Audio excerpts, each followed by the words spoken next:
Okay, so good afternoon, everyone. So last class we had looked at different like non-Mendelian traits, specifically with respect to the epistasis, complementary gene, duplicate genes, multiple alleles, and then we had a brief about characteristics of multiple allele, and we also had a discussion around the human blood groups. The part that I was supposed to look for, I haven't yet looked at completely. So I will ask for more time and then we can come back to this multiple alleles part like for this particular example. So, and this is again the chart that we haven't looked at, but then I guess we'll come back to it once we know it. It is nothing but a simple Punnett square type of graph based on what is the possibility of the alleles being present onto like each chromosome and so on. So once we have, at least once I have more clarity, I'll come back to this. So the one of the phenomena that we had looked at in terms of non-Mendelian behavior of the genes was epistasis. It literally means standing upon, in which the interaction between the genes is antagonistic. That means opposite. Antagonistic is a quite commonly used word in biology, where we want to say that the actions they are opposite to each other. So, for example, we usually say not paracetamol, adrenaline and cholinergic actions they are antagonistic to each other.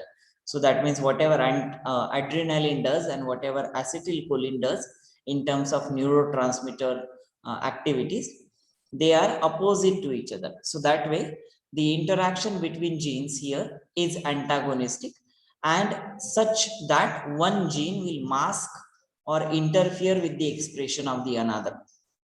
And that way, they are that phenomena of interaction of genes creating antagonistic effect is called as epistasis. Again, this was not the phenomena that was considered while Mendel studied those characters in the pea plant, but it was observed later. Now, the alleles that are being masked or silenced, they are said to be hypostatic. Hypo means low, and because they are masked or their expression is interfered or they are silenced totally, that is known as hypostatic to the epistatic one. That is the allele which is going to mask the other allele. So that is the hypostatic and epistatic. So like how we call dominant and recessive, something similar here. But because the behavior is non-Mendelian, so it is not dominant and recessive. It is rather called as hypostatic and epistatic. Epistatic will be the one kind of like a dominant one, which because it is masking the other phenomena. But most important fact about epistatic, hypostatic, and the difference with dominant and recessive is there was no interaction as such. Right here, there is a clear interaction, and that interaction is resulting in the antagonistic effect. So the basis of epistasis. Now, why does this happen? So that is the basis of epistasis is the gene pathway in which the expression of one gene is dependent on the function of the gene, either that precedes or follows in a pathway. Now, we all know that gene leads to certain proteins. So let's say gene A is like allowing the particular pathway, molecular pathway within the biological system to happen, and that gene leads to certain steps, and after that steps, the other gene which is supposed to express, that is being masked due to the certain pathway being carried forward. So it can be either before that or after that. So that way, like precedes or follows in terms of gene action or the function of the gene. And that is the molecular basis of why epistasis happen. And that is not, that is directly related to the function of the gene. And during those particular pathways or whatever the actions of that gene are, the other gene is getting either before that or after that, depending on whatever is the condition. So that way we will see certain examples. So this might be a little more clear, but the basis of epistasis is because of the involvement of both the genes in the same genetic pathway, and one gene is preceding and the other one is following. So that way they will interfere with each other's action. Then the most common example of epistasis that is very well known in the biological research is the pigmentation in mice. Wild type coat color, that is agouti, this is capital A, is dominant to the solid color fur, that is small a. However, there is a third gene, that is a separate gene, which is necessary for pigment production, right? Now, until and unless C is present there, this both of these phenotypes may or may not occur at all. So that way, this C is very, very important for that pigment production. Now, a mouse with recessive allele, that is small c, that is the of this another gene C, the recessive allele of that gene C, at this local is unable to produce the pigment. Capital C being dominant will be able to produce the pigments, but small c will not be able to produce the pigment, and that is what is albino, that is colorless or rather white in a way, regardless of the allele present on the locus A. So whether it is capital A or small a, until and unless there is the C, if it is capital C, it will be whatever colored, whether solid colored or agouti, that is the dark colored, or if it is small c, that is the recessive allele, it will be the albino. And therefore, the genotype capital A, small c, or any of these combination, wherever there is both recessive copies of the gene, they all produce the same albino phenotype. Reason being, because the albino phenotype, the recessive allele of the C gene does not produce any pigment. So even if this gene being dominant present, it does not help, or even being recessive does not allow to produce any pigment. Now a cross between heterozygous for both genes, that is heterozygous for A gene and heterozygous for C gene, and the same sibling or brother sister cross, we can say, would generate an offspring with phenotype ratio of 9 agouti to 3 solid color. We will see this in the diagram. And in this case, the C gene is epistatic to A gene, and A gene being hypostatic, right? So C gene is epistatic, that means it functions as a dominating one, and it antagonizes the action of A as well as this other small a. So let's see it here. So here what you have is these two, what do you say, the heterozygous parents, rather you can say F1 generation of this heterozygous mice. And then when they are crossed with each other, you get these phenotypes. Sorry, you get these gametes.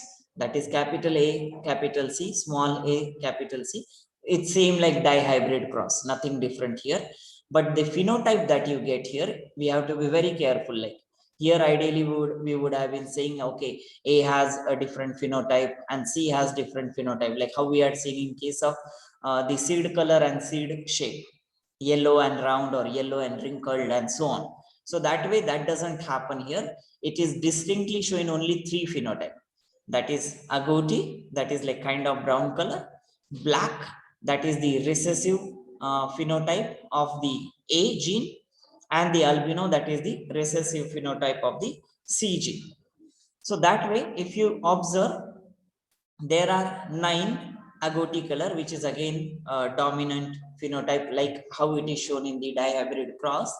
Otherwise, but these phenotypes, if you look here, they are changed. Now, this is again probably the same one, which is showing the recessive phenotype of the gene A, that is black colored. But this surely, like this would have been, should have been a different color, because all it's homozygous recessive for both the genes or both the alleles, and that way it should have shown some different color, but that does not happen.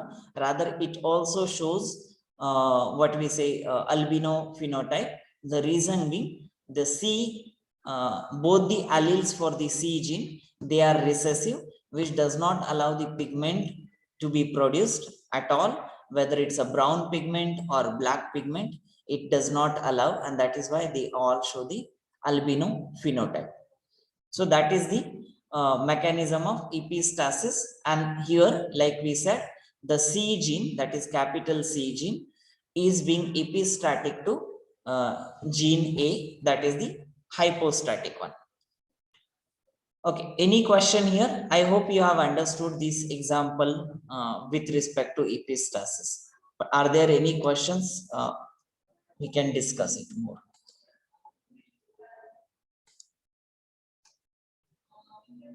Okay, so I assume there are no questions. You can find out many such examples within either human system or even in general, otherwise in other species. But like not much is being asked in the exam, so we'll just stick to one of the example. And also it is relatively simple, I feel. So what you need to remember here is the antagonistic actions of the gene interaction, and that is what is epistasis. One gene is going to be hypostatic, which is being masked, and the one which masks other gene, that is epistatic. So that way, and the example is pigmentation in mice, where the agouti and the solid colored fur, that is the black colored fur, is dominant and recessive, but it is controlled by the gene C, which is epistatic gene.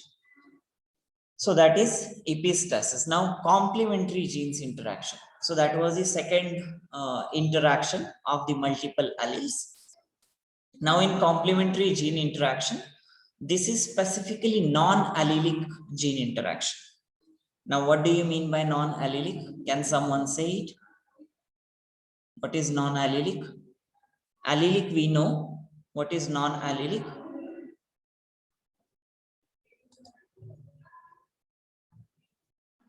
So in different segments of like in a chromosome. Correct. Homologous chromosome. Right. So they can be present on homologous chromosome, but at different location. Let's say, for example, there is chromosome A copy from the father, chromosome A copy from the mother, and they will be homologous chromosomes to each other. Right. Now, in this case, let's say gene whatever X is present at from 1000 base pair to 5000 base pair. So ideally, it should be present on the same homologous chromosome copy from 1000 to what we say 5000 base pair long, like from mother copy as well as father copy. They are called as allelic gene interaction. Sorry, they are just simply called as alleles of each other. But when these genes are non-allelic, that means they are located on the different sets of chromosome, right? That particular type of gene interaction is called as non-allelic gene interaction. And again, it has like quite a few different types of non-allelic gene interaction. But we are not studying all of them. We'll just be going through the overview of this. What is non-allelic gene interaction? Now you can imagine, like let's say chromosome 1 of a particular gene, and like from that particular chromosome 1 there is a particular gene, and from some other chromosome there is another particular gene, and they interacting with each other, and that can have certain effects, and that is what is called as complementary gene. So the complementary gene interaction is non-allelic gene interaction. So far, whatever we had seen, they were all allelic gene interaction. And I guess one of the chart, I will show you maybe at the end of this discussion. There is very beautiful chart which shows what is allelic, what is non-allelic, and the examples as well. So these are non-allelic gene interaction or epistasis, where the dominant alleles at the heterozygous loci, that is at the different location, may complement each other by masking the recessive alleles at the respective loci. That means, let's say, okay, I guess, no, I can try and explain it here itself. So let's say there are these allelic genes present on the homologous pair, and there is something which is heterozygous, that means located at the different location compared to this allelic gene, and that this differently located gene is interacting with the dominant gene and masking the recessive allele, right? Otherwise, even though the recessive, like both copies are recessive alleles, that should show certain phenotype, but that does not happen. Rather, it will complement the dominant allele, and it will still produce the dominant phenotype. I hope you are getting what I'm trying to say here.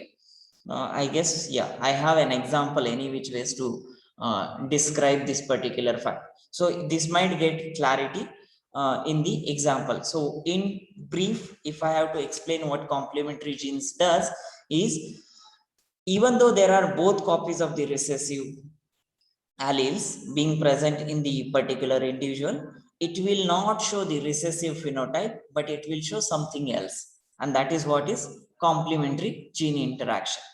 Uh, and like I said, there are different types, so there will be different expression patterns as well. But this is the most common that we would like to discuss about. Yeah, and like it said, it involves two pairs of non-allelic genes, like not just a single pair, but because of course from the allelic gene there is something which is located at the different location, and it's another allele. So there will be two pairs of the non-allelic genes which are involved in this complementary gene interaction. When dominant forms of the both genes are involved in the complementary gene interactions, like they are alone, no, sorry, what did I miss? When dominant forms of the both the genes involved in the complementary gene, the interactions are alone and they have some phenotypic expression. I guess I'm missing some part here, but what it means is like even though there are dominant genes of the allele being involved in the complementary gene interaction, they alone can have the same phenotypic expression. But when there is interaction, they may or may not show the same phenotype. But if they are present in combination, they yield different phenotypic effect. Like what it means is, let's say one is dominant, other one is recessive, that is heterozygous allele. In that case, that dominant allele will express the phenotype, right? But when both dominant are present, and that is present in combination, they will yield a different phenotypic effect. That is also another possibility. First possibility was both recessive, not showing the phenotype. Second possibility, both dominant, not showing the phenotype, right? Means whatever they are supposed to show ideally. So that way they will show a different phenotypic effect. And the example of this is very commonly known as the flower color in the garden pea, and it follows this complementary gene interaction. Now, what exactly is this? So, when two sweet pea varieties, now this sweet pea, I guess I should have wrongly written here. It's not garden pea, rather it is sweet pea. Yeah, not sweet pea. Yeah, sweet pea plant. It's not garden pea plant. There is a different variety of the sweet pea. So in this case, when two sweet pea varieties, they produce these white color flowers in successive generation. That means it's pure for white color. But when the two white colors variety, they are crossed with the F1 generation, they will produce the what we say, the purple color flower. That means like in F1 generation, instead of we getting dominant character that is being expressed, which is white, it does not get expressed, but it becomes purple. The reason being both genes, they are present in dominant form.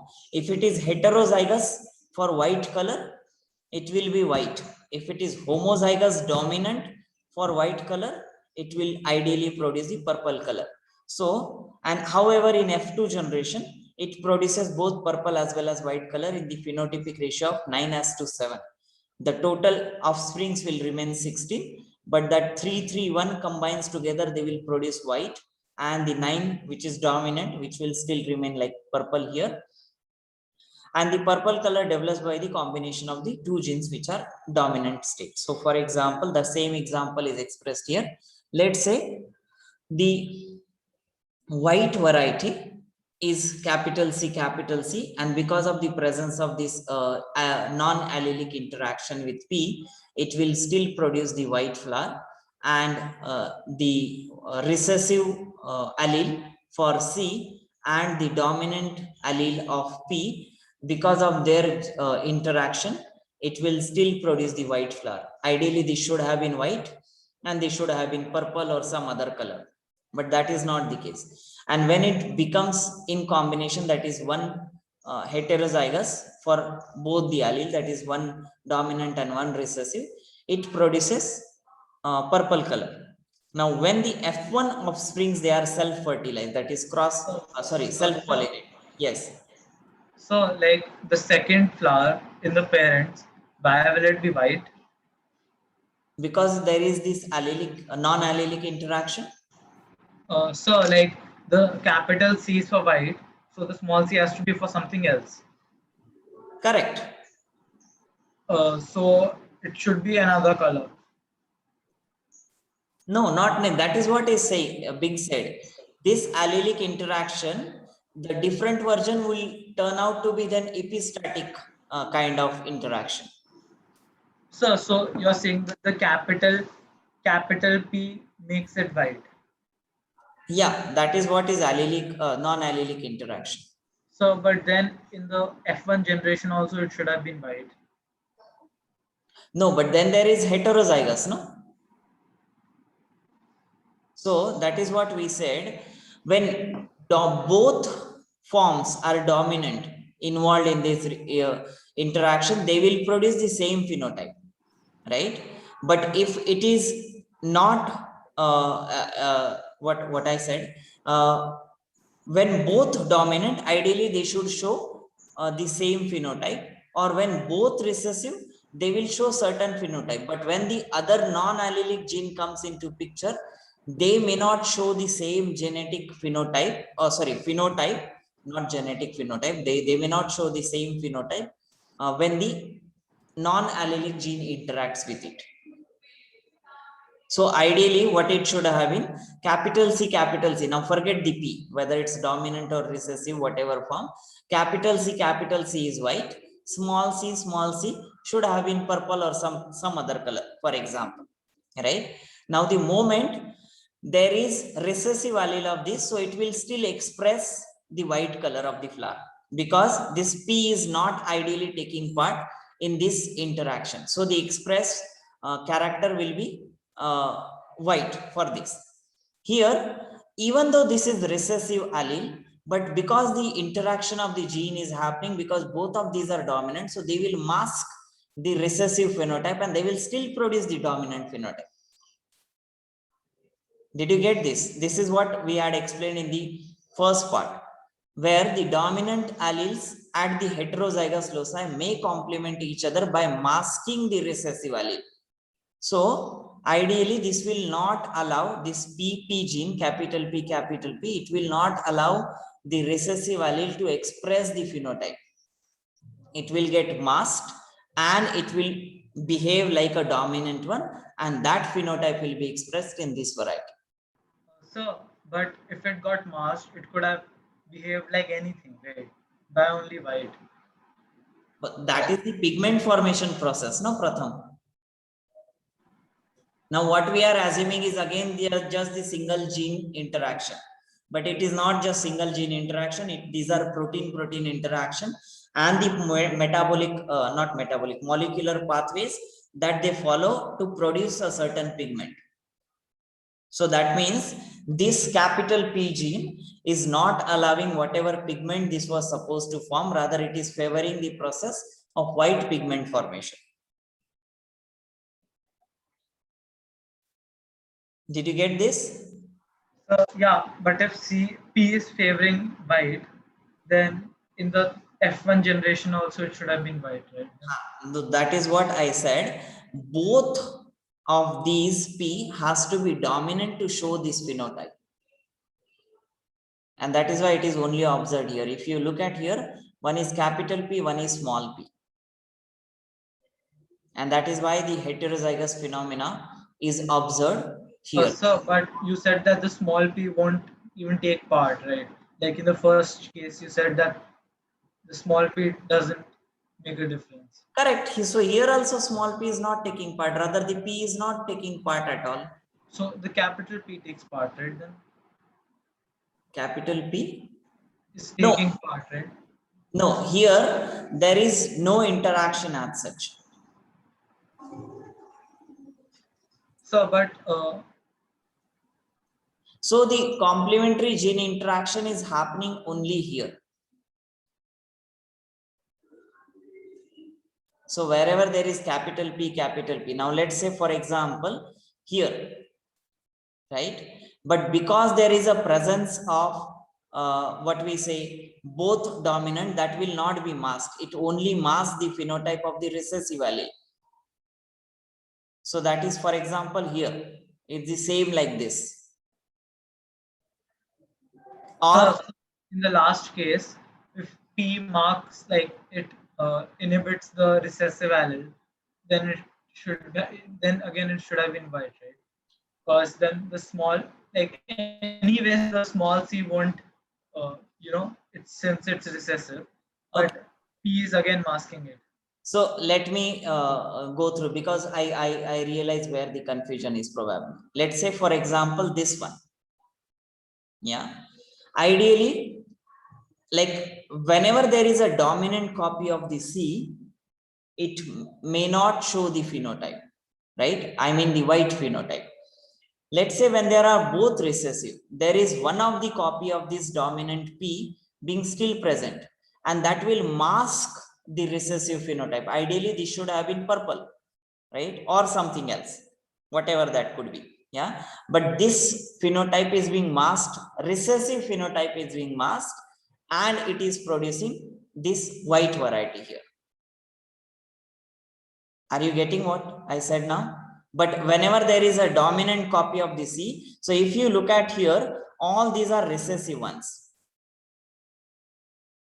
right? And these ones, because they do not have any dominant copy of the P, so there cannot be any non-allelic interaction, right? And that's when the capital C takes over the function, and that will produce the white flower. Did you get this, what I said now? Or still there is a confusion? So uh, So capital P masks both small c and big C. Capital C masks, not the capital, no, wait. So capital P will mask the recessive phenotype. First thing, right? And the dominant one, right? And The dominant one. So it masks both small no, c and capital C. no. Then this should have been white as well. So, but if you see the last case, the F1 generation, like capital C is supposed to make it white, but it's purple. So capital C is being masked. So that is when I said it only masks the phenotype of the recessive allele when both are dominant, right? And in case if both are recessive for capital C, that's when only one of the copy will still produce it. Now in this case, because there is this capital C, small c, and there is no non-allelic interaction, it will still produce the purple variety, because the white color is not being allowed to produce there, because the non-allelic interaction is not happening. If the interaction would have been happening, that means P, this capital P is interfering with the color, right? That should have produced white flower. So it is interfering, right? No, Because let's just assume the P wasn't there. Then what would be the color of the flower? It would be white. capital C, small c, and both small p, small p. That's what you mean, like No, this. I'm saying forget the P. If P wasn't there, the gene wasn't there, that kind of interferes with this gene. If we go by Capital small c. yeah, so it's capital C, small c, and then it would have been white. It would have been white, correct. Like But all three, if you are removing the p, that is no, sir, like assuming any interaction happening there. no, sir, small c would have been a different color. Here, Yeah, yeah, means in Mendelian cross, yes. but now you're adding p. Now, sir, like two things are changing. The small c is changing. It's becoming white. It was supposed to be another color. And the last one, the F1 generation is changing. It was supposed to be white, but now it's purple. Now you are assuming it should have been white because both the parents are white. No, sir, because it has a dominant white one and a recessive not white one. Oh, you are going by this phenotype and then you are saying it. Yeah, it should have been white, but because of P, it's not white. So P is affecting like heterozygous dominant and homozygous recessive. Correct. Did But I it's say differently? no, sir. Like So this that's not the question. Yeah. so this P will not allow the expression of this white character, and that is why it is purple. Here, this P will not allow the expression of this both recessive phenotype, and that's why it is white, which is same like dominant.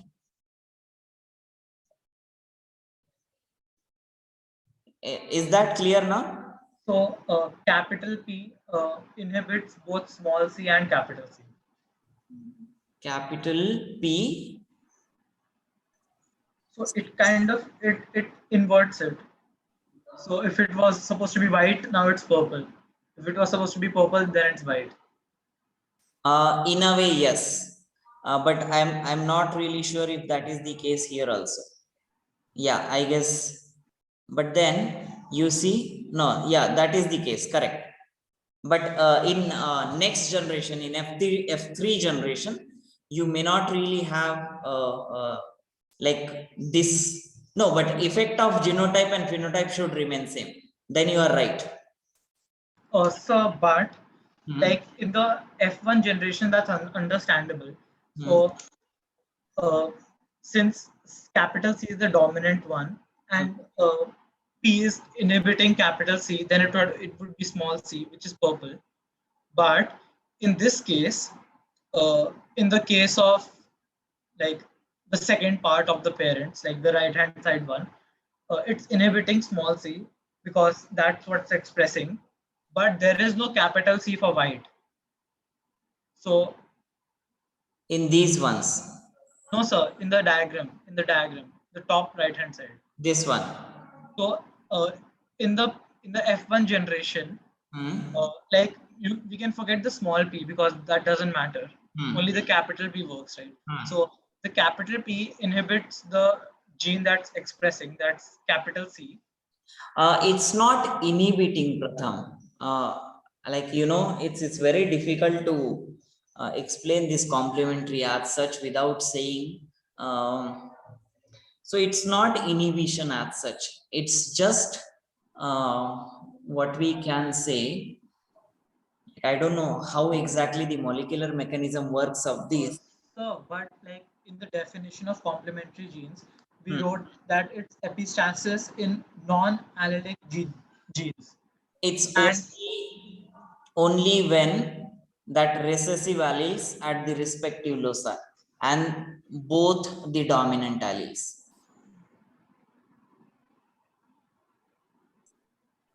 That is where the condition is. What's the condition again?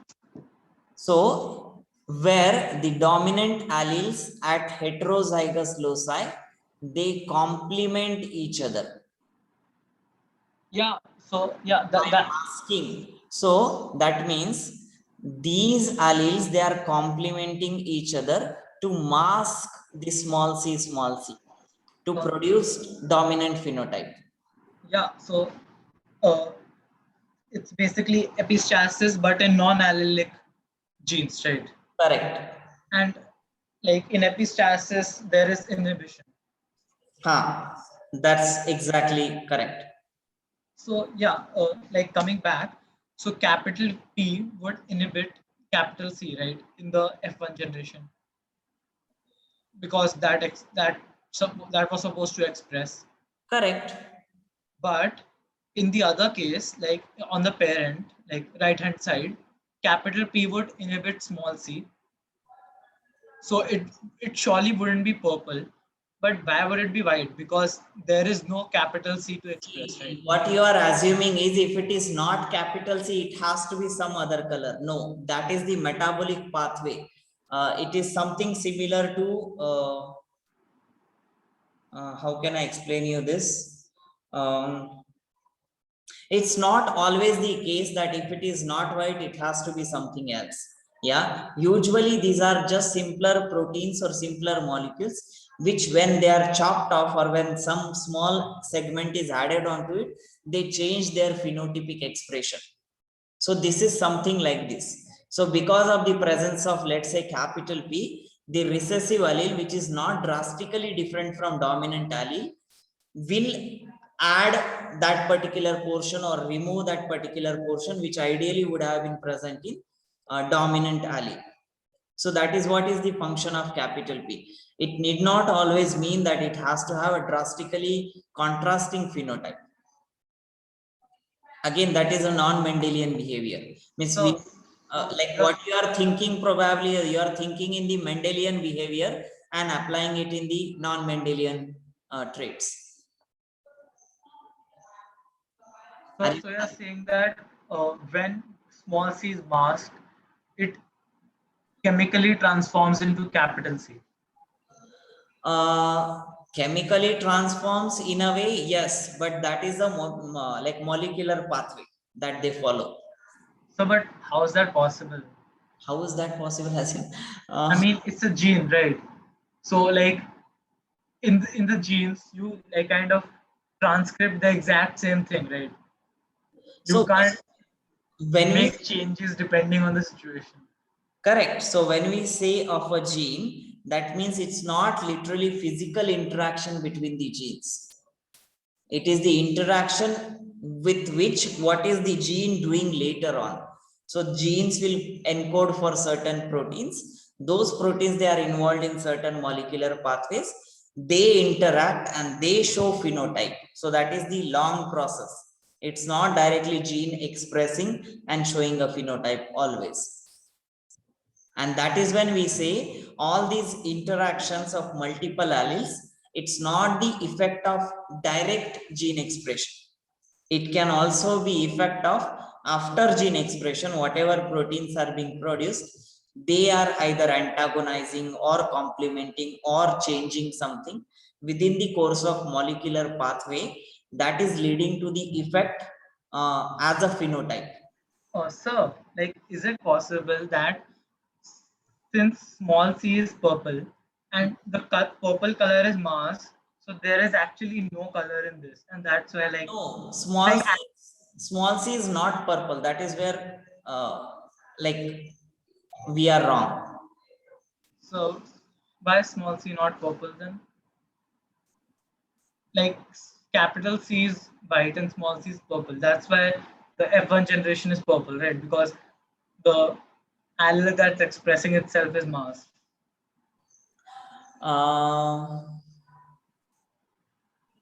So capital, you are saying capital C as white, small c as purple, and the F1 generation capital C, small c still purple because of the effect of capital P.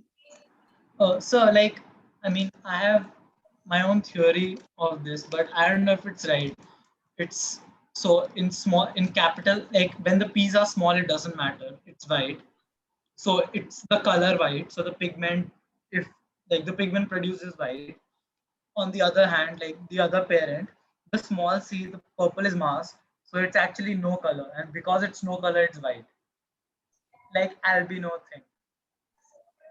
Like we did the albino case last time, in which they are white because they don't have any color. You look at this particular one. Ideally, this should have been white because both CC, Yeah. It right? should have been white. Then both capital P, they change that white thing to purple. So they are literally interchanging the colors. Yeah, and even this one, only one capital P is there, but both are dominant. Still, that P is more dominating to this, and it is changing from white to purple.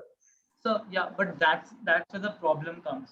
So there is no purple gene, and the white gene is not working. So how can it have purple color? Because the gene is absent. And so like about the like it can't literally transform its molecular structure, right? Because the exact same thing is transcripted. I mean, there's no change in between like that, right? The whole gene needs to be changed from the source otherwise, from a mutation.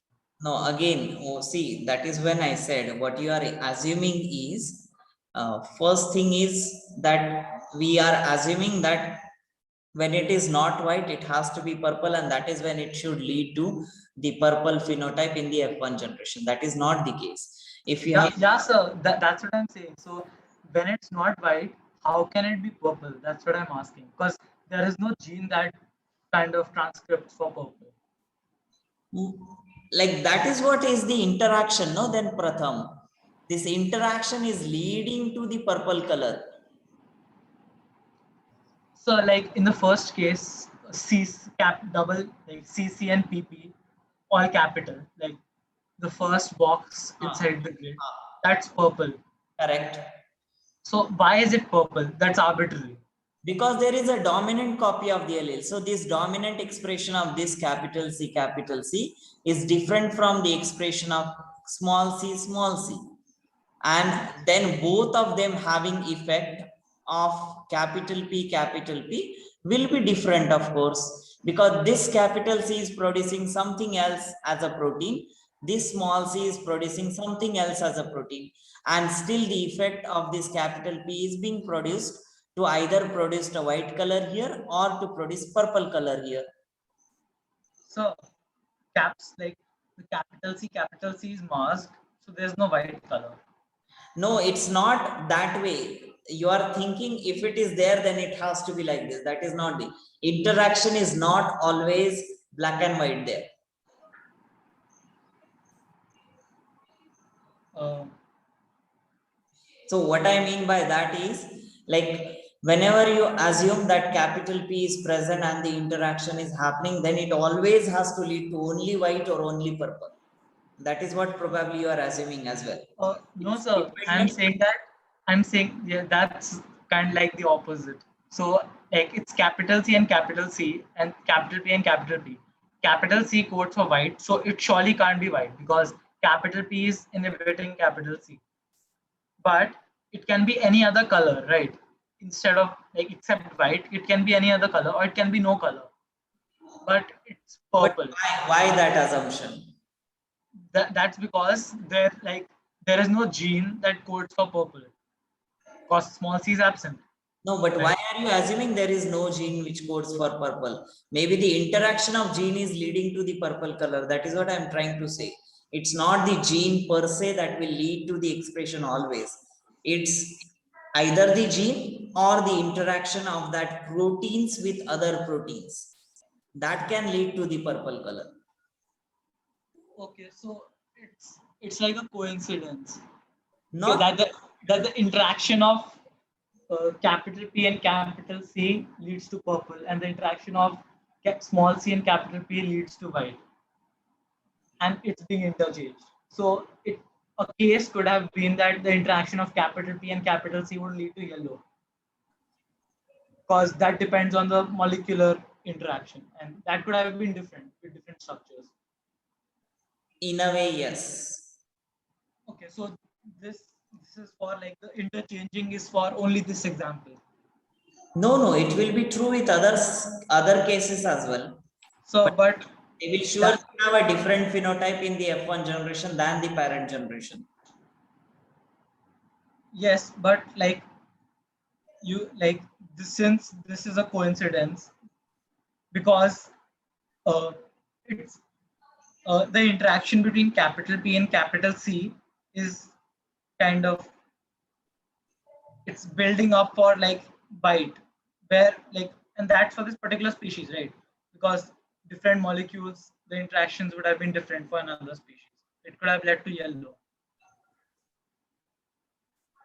Means I'm still thinking how should I answer to this thing, because for me this is very clear that if it is a dominant copy of the, let's say, capital P being present, it is leading to a change. Whatever, whether it is a homozygous dominant copy of the C or homozygous recessive copy of the C or the heterozygous copy of the C. If there is capital P present, it is changing the color of the gene, and that is merely due to the interaction of the proteins which follows the molecular pathway. Oh, yes, sir. Like that much is very clear. But here the coincidence is that the colors are being exactly interchanged. So the interaction between capital C and capital P produces the other color. And the interaction between small c and capital P produces like the other.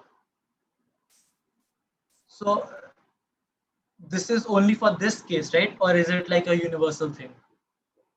But do you not see that here there is a heterozygous allele? In both these cases, there are homozygous alleles, especially this case. There is a homozygous allele. That means whatever they were going to produce, right? Both the copies are being masked here. Expression, right? Here, there is only one dominant, and that has to be masked. Recessive will be already taken care of because recessive usually does not express, right?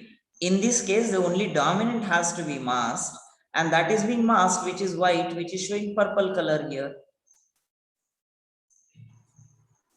Yes, that much I understood. And here, because it is not allowing to express the purple color otherwise, right, it is producing white color. Okay, so capital C is not actually white. No, it is actually white, but small c is not actually purple. Small c can be anything. Or it could be purple. Like I'm not too sure of what this C would lead to, small c would lead to, but I would assume it is purple otherwise.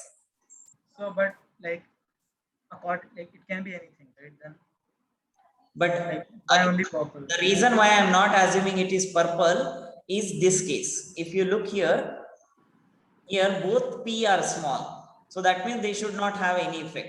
And then it should have been a purple flower. Yeah, but it's white. That is the reason only that I am not assuming that it is a purple color. So capital C and small c both are white. Capital C and small c, that is, I don't think so that is possibility. So, but it is, so if you look at the first diagram, there's capital C, and two small p. So, and it's white. No, but in genetics, it is highly impossible that dominant and recessive, they have the same phenotype. So, but if you look at the diagram, it says that, right? Like, for example, which one? So, like the one you pointed out itself, you This said one that, is... no, sir, the last one, the one you pointed out, you said that you're not sure it's purple because it's supposed to be like small. I'm not sure it's purple because it is clearly visible here. Yeah, so it's supposed to be white, right? It is supposed to be white, as in? Small c is supposed to be white. Ideally, yes. And capital C is also supposed to be white if you look at the diagram, the first diagram. Oh yeah, now this is confusing for me as well. Yeah, I got it. So this is like a trick. Both the phenotypes they've given the same color, and then they've said that the parents and the offspring is different. So one thing we assume, another thing that we assume always is recessive allele does not get expressed. But in this case, recessive allele may not get expressed in the dominant way. That means it may not show the dominant phenotype. but it surely gets expressed. One of the small copy of the P surely gets expressed, but in a recessive phenotype of the P. Are you getting it? It will not show any phenotype. That is our general assumption, but that is not true. It still expresses, because one of the copy of either of these, either small c will express, and one of the copies of small p will express, but they will express the recessive phenotype. Now, until and unless we know what the recessive phenotypes are for both capital P and small p, or let's say for gene C and gene P, we will not know what this phenotype is exactly. And because that information is lacking here clearly, we like, at least I am not sure how to tell on that part, and that is when I say I would assume that this is not so. So The like it's white, like it's supposed to be white then, because when there's two small c and two small p, then it kind of it builds for white. So I got you're saying that small p will also express because it's present, and yeah, like I got that. So here, when there's two small c, then it's white, and if you see there's two, like there's capital C, and two small p, then also it's white. If you look at the diagram, I mean not the diagram, the box. Okay, let me try to find out what are these recessive phenotypes of these C and P, and then we can probably clearly say what this would look like. Because otherwise, without that, this will always remain incomplete information. Like logic wise, this seems to be okay, but because now after we look at this, and of course this F1, sorry, the one of the parent, then it has a little gray area where we need to look at what are those recessive phenotype, and then probably we can conclude something. So let me have a look at these, what are these recessive phenotypes, and then if it is white, like let's say even small c expresses white character, then it is very simple. But if it is expressing like purple phenotype, then this situation is still fine. But then here, what happens exactly? Ideally, this should produce a purple flower because we both being small c. But then what is the interaction with this P that it leads to still white flower? So that we need to look at. Yeah. Did you get what I said now? Yeah, sir. So And let me have a look at it. And sir, I guess, regarding that, is huh? it is it possible, like is it like small p, always small p with whichever gene, whichever allele always creates white, small p, and big, like capital P with small c it creates white, and with capital C it creates purple, then all this works out. No, come again, say it again. So with like small p, which with whichever allele it creates white, small p. Hmm. Whereas capital P can create two different ones. With small c it creates white, and with capital C it creates purple. But then that will not be possible, Pratham, because let's say, for example, this only dominant will get expressed. Yes. So one capital C and one capital P will create purple. One capital C and one small c will express. So a capital C and a capital P create purple. A capital C, sorry, a small c and a capital P create white, and whatever allele with a small p creates white. So three whites and one purple. Oh, you are putting that way. But then still, like in these cases, this should show ideally different phenotype then. Both of these. Why? So Because there are both dominant, here is only one dominant. but in both cases only capital P will work, because capital, like in one case it only has capital P, in the other, unless the capital P is not there, small p won't work. So capital P with small c in both cases And makes what white. about this then? So I said now small p with any makes white. Small p with